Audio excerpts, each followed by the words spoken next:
Le 9 mars 2023 semblait comme une journée normale pour la jeune Juanita Sanchez. Comme chaque jeudi soir, elle patrouillait les jardins de l'hôtel Tropical Royal en Colombie. Plusieurs sentiers touristiques qui mènent dans la jungle étaient reliés à ceux-ci. En patrouillant le troisième sentier qui mène à un lieu de rencontre culturelle de touristes et d'Autochtones locales, elle trouva, à côté d'un arbre, le cadavre de M. Cage Crown.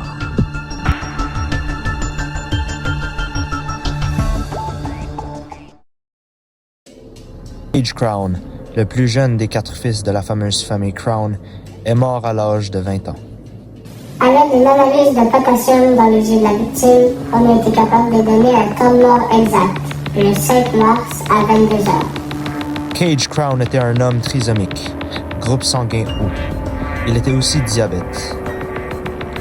Le 1er mars, Cage et son frère Nicholas Crown, un des frères jumeaux de la famille, le deuxième plus vieux, et le premier en ligne pour être héréditaire de la compagnie à leur père, Serge Crown, était venu à l'hôtel pour une vacance de 2 semaines. Ils semblaient très proches. Nicolas semblait prendre très bien soin de son frère. Toutefois, évidemment, Nicholas était immédiatement un des suspects principaux. Cela étant dit, après plusieurs interrogations, les détectives étaient presque convaincus que Nicholas était innocent. En effet, plusieurs détectives se penchaient plus vers une autre hypothèse. Sur la scène du crime, on retrouvait quelques plumes autour du cadavre. C'est presque 100% sûr que Cage a été poignardé à mort. Sur le cadavre, on retrouvait plusieurs coups de couteau et d'autres types de lames comme une hache. Dernièrement, le sentier où il a été trouvé est excessivement proche des réserves autochtones locales, dont plusieurs sont encore primitives. Normalement, les touristes doivent être accompagnés par un guide et des gardes de sécurité. De plus, le sentier est strictement restreint. Par conséquent, plusieurs détectives croyaient que Cage est mort d'un assaut par un autochtone. Mais après avoir interrogé tous les réserves et d'avoir analysé les vidéos des caméras de surveillance, les détectives n'avaient rien trouvé.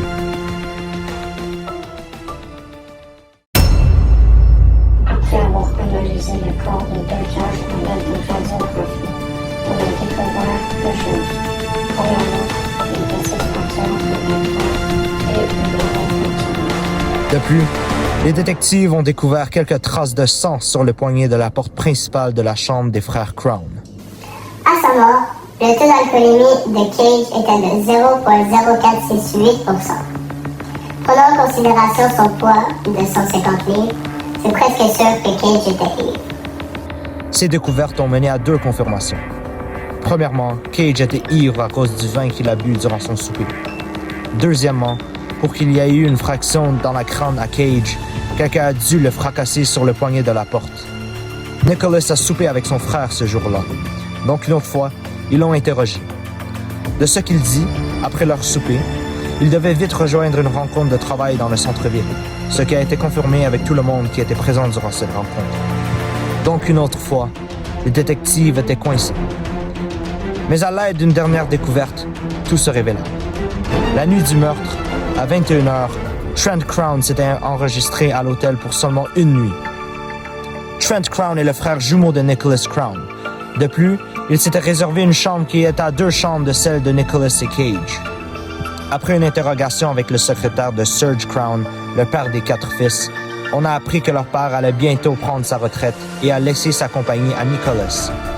Et, par la surprise du reste de la famille, une grosse partie de la bourse de la compagnie, qui vaut plus de 500 millions de dollars américains, a été laissée à Cage Crown et les 2 autres frères, une partie qui vaut environ 100 millions.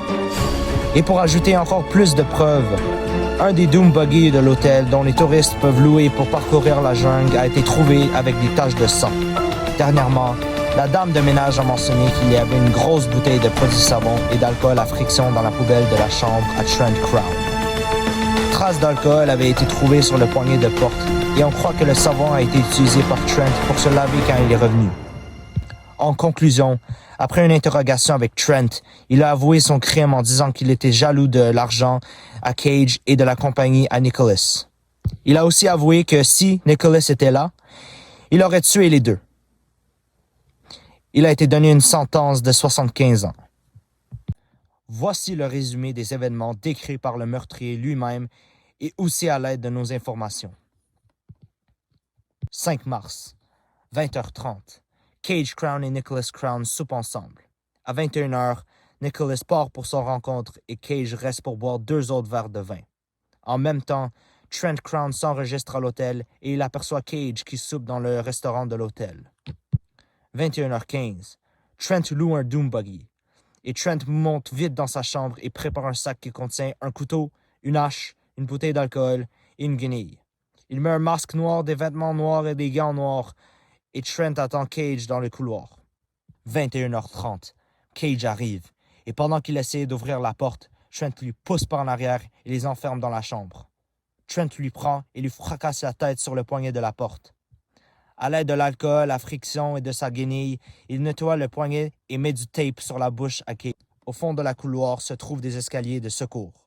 Trent lui prend sur son épaule et il court en bas. Il sort de la sortie de secours où il a stratégiquement stationné le Doom Buggy juste dehors. 21h50. Il conduit vers le sentier et rentre dans la forêt. Cage commence à reprendre la conscience.